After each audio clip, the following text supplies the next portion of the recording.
नमस्कार दोस्तों, मैं रजत। आपका नाम सर? संदीप यादव। संदीप जी। संदीप जी, इस बार आपने वोटिंग दी थी सर? वोट किया था इस बार? नहीं, मैं सर नहीं किया था वोट, लेकिन गांव तरफ रहता हूं तो वोटिंग करता हूं। अच्छा अच्छा। तो आपको लग रहा, जैसे आपने इस बार वोटिंग नहीं की, तो आपको लग रहा है कि आपने एक मतलब कुछ आपने अपना नुकसान किया है, ऐसा कुछ महसूस हो रहा है आपको? जी जी, बिल्कुल नुकसान हो सकता है, क्योंकि अगर वोटिंग होता है, अगर मतलब एक वोट से अगर कोई उम्मीदवार चुनाव हार जाता है या फिर ड्रॉ हो जाता है, तो अगर आप देते होते जी। कोई अच्छा उम्मीदवार, दोनों में जो बढ़िया उम्मीदवार है, तो उसका मतलब विकास करता है, जीत सकता है। तो आपने आपने इसलिए वोट नहीं दिया क्योंकि आप वहाँ पे झारखंड के रहने वाले हैं, और झारखंड का जो है मतलब आप जा नहीं पाए, इसलिए दे नहीं पाए। तो आप अगर झारखंड जाते तो आप जिसको वोट देना चाहते थे वो जीता है या हारा है? वो तो जीता है। अच्छा, जीता है। जीता। तो आप जब किसी को वोट देते हो, सांसद का या विधायक का, तो क्या सोचकर आप वोट देते हैं?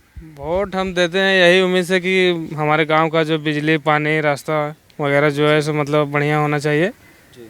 बाकी आदमी तो क्या सोचता है, यही सब सोचता है ना, कि रास्ता सही होना चाहिए, गांव का विकास अच्छा होना चाहिए, पानी की सुविधा अच्छी होनी चाहिए। इससे पहले आपने कभी वोट दिया है? जी दिया है, मुखिया मतलब मुखिया इलेक्शन में दिया है। तो उन्होंने जीतने के बाद कुछ किया जो आप सोचते हो, बिजली पानी ये सब चीज़ें, उन्होंने कुछ काम किया? नहीं नहीं, किया तो नहीं है, खरा तो नहीं उतरा है। क्यों नहीं किया सर? पता नहीं क्यों नहीं किया, भ्रष्टाचारी इतना हो गया है सर। जीतने के पहले तो बहुत वादे करते हैं कि ये कर देंगे वो कर देंगे, जीतने के बाद पता नहीं सर क्या हो जाता है। सर, आपने जो है इस बार वोट नहीं दिया और आपको वोट देने का अफसोस हो रहा है कि काश मैं वोट दे पाता, और आपने जिनको पहले वोट दिया हुआ है उन्होंने भी कोई काम नहीं किया हुआ है। तो आपका तो मेरा बस ये कहने का मतलब है कि आपके वोटों का क्या महत्व है? बताए, आपके वोटों का आपको क्या महत्व लगता है, क्योंकि आपने वोट दिया उसके बाद भी आपको कोई काम हुआ नहीं। जी सर, हम लोग वोटों वोटों का यही महत्व हो सकता है कि जो चीज़ हम लोग चाहते हैं, अपेक्षा करते हैं उम्मीदवार से जीतने के बाद, वो मनोकामना को पूरा करना चाहिए।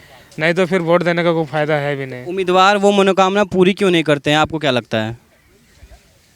पूरी इसलिए नहीं, पता नहीं सर क्यों नहीं करते। उससे पहले तो पैसा उसा के चक्कर में दलाली भी होता है, जी। यही सब चक्कर में भ्रष्टाचारी होता है, उसी के चक्कर में बोलो इतना पैसा खर्चा किए तो उसका वसूली कर लेंगे, उसके बाद कुछ करेंगे, ये भी चलता है माइंड में उन लोग का। अच्छा, हमारे देश में सरकारें कैसे बनती हैं, इसके बारे में आपको जानकारी है? सरकार बनाने का क्या तरीका है? उतना तो नहीं है, लेकिन ये जानता हूँ कि मतलब पार्टी होता है, पॉलिटिकल पार्टी, जैसे कांग्रेस हो गया, बीजेपी हो गया, जी। और सब है, केजरीवाल जिससे लड़ते हैं, क्या बोलते हैं उसको, कौन सी पार्टी? आम आदमी पार्टी। आम आदमी पार्टी, यही सब पार्टी है। उसी से जो अब हर उम्मीदवार को खड़ा किया जाता है जी। अपना, जैसे बीजेपी में नरेंद्र मोदी मान लीजिए कोडरमा सांसद से अन्नपूर्णा को खड़ा किए, जी। उसी टाइप में हर पार्टी से खड़ा किया जाता है, जो जीतता है उसी टाइप में तो बनता है। जीतता किस तरीके से जीतता है? जीत का मतलब क्या होता है, मतलब कैसे जीतता है कोई? इलेक्शन इलेक्शन होता है, इलेक्शन कंडक्टेड होता है, जिस पार्टी को ज़्यादा वोटिंग मिलती है वही फिर जीतता है। और फिर प्रधानमंत्री कैसे चुना जाता है? प्रधानमंत्री सर, वो तो सर क्या बोलते हैं, संसद में जो हम लोग उम्मीदवार चुन करके भेजते हैं, वो वही सबका काम है।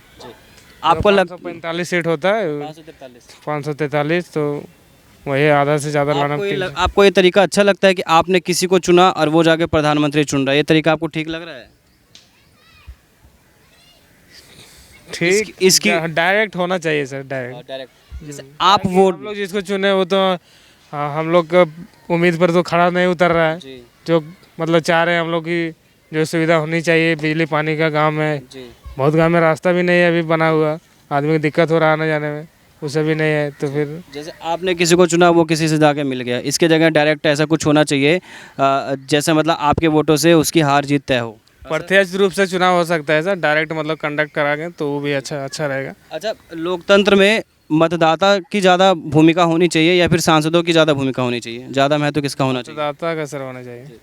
तो सर, अभी एक सत्य बहुमत पार्टी है। अभी तो देखो हमारे देश में सांसदों के बहुमत से सरकारें बनती हैं। एक सत्य बहुमत पार्टी है जो मतदाताओं की बहुमत की बात करती है, सांसदों की जगह मतदाताओं के बहुमत की बात करती है। मान लीजिए देश में दो पार्टियां हैं, एक मेरा आपसे सवाल है, मान लीजिए देश में दो पार्टियां हैं, एक पार्टी के 300 सांसद जीते 45 लाख वोट प्राप्त करके, दूसरी पार्टी के 243 सांसद जीते 55 लाख वोट प्राप्त करके, तो एक के सांसद ज़्यादा जीते हैं और एक को वोट ज़्यादा मिले हैं, तो किसकी सरकार बननी चाहिए आपके हिसाब से? जिसको सर जो वोट ज़्यादा मिला उसको बनना चाहिए। अभी तो सर हमारे देश में सांसदों वाले की सरकार बनती है, तो इस पर आप क्या कहना चाहेंगे सर? सुधार होना चाहिए या नहीं? ये हो सकता है, लेकिन सर कानून व्यवस्था में बहुत पहले से बना हुआ है, अम्बेडकर जी हमें बना के गए हैं, इसमें चेंज हो सकता है तो होना चाहिए। सर सत्य बहुमत पार्टी ने एक आरटीआई लगाई थी जिसमें यही सवाल पूछा गया था कि संविधान की किस धारा में, किस अनुच्छेद में लिखा हुआ है कि सांसदों के बहुमत से सरकार का गठन हो। तो जवाब ये आया कि ये राष्ट्रपति की परंपरा और विवेक के ऊपर है कि किसको सरकार मतलब किसकी सरकार बनाते हैं, जबकि संविधान में किसी धारा में ये कानून नहीं बना हुआ है। तो ऐसे में आपको लगता है कि मतलब आपका क्या विचार है कि सांसदों के बहुमत से सरकार का गठन हो या फिर वोटों के बहुमत से गठन हो सरकार का? वोटों के बहुमत से सर गठन होना चाहिए, लेकिन जो पहले रूल बना दिया गया है उसी पे काम हो रहा है, और क्या। तो मतलब उसमें सुधार होना चाहिए भी। जी होना चाहिए, अच्छा रहे, ठीक रहेगा। आपके सामने इस तरह का विचार अगर आता है कि आपको या तो एक को सांसदों को महत्व देना है या फिर वोटर्स को महत्व देना है, तो आप किसको समर्थन करेंगे? वोटर्स को करेंगे। क्या करते हैं सर आप? मैं सर पढ़ाई करता हूँ, ग्रेजुएशन किया हूँ पॉलिटिकल साइंस से, कहाँ से सर? उधर जे कॉलेज झारखंड से, अच्छा। कोडरमा डिस्ट्रिक्ट। आगे क्या सोच रहे हैं, क्या करने का आप? आगे सोच रहे हैं सर, मैं अभी अकाउंटेंट कर रहा हूँ, अकाउंटिंग उसी का पढ़ रहा हूँ सर, आगे फिर देखा आप जाएगा। वहाँ से आके यहाँ रह रहे हैं तो दिल्ली में आपको शिक्षा की, स्वास्थ्य की, सुरक्षा की जो व्यवस्था है उसके ऊपर आपकी क्या राय है? उसके ऊपर आप क्या सोचते हैं? क्या सही है या फिर इसमें सुधार की ज़रूरत है? जी सर, इधर गंदगी ज़्यादा है, जी। गांव तरफ इतना गंदगी नहीं रहता है, इधर साफ सफाई, गंदगी ज़्यादा है इधर। और रोजगार वगैरह के ऊपर क्या राय है? रोजगार तो बहुत मतलब बहुत ज़्यादा जिल्लत है रोजगार का। जी, मैं एक दो जगह गया, लेकिन बहुत ज़्यादा दिक्कत है रोजगार का। जी। और सुरक्षा वगैरह का क्या है? आप अपने आप को सेफ महसूस करते हैं?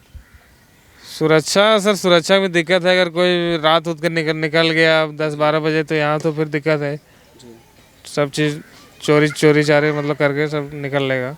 अच्छा। सुरक्षा में बहुत कभी ऐसी कोई घटना आपने सुनी है, इस तरह की कोई घटना आसपास? जी, मेरे गांव में भी अभी हुआ 2-3 दिन पहले, जी। एक आदमी को मार दिया गया, जी। वो 2 बजे रात को। मतलब दिल्ली में ही नहीं, पूरे देश में यही हाल है? जी, तो उसको सुधार होना चाहिए। अच्छा, उसमें सुधार होना चाहिए। चलिए ठीक है, हमसे जुड़ने के लिए आपका बहुत बहुत धन्यवाद।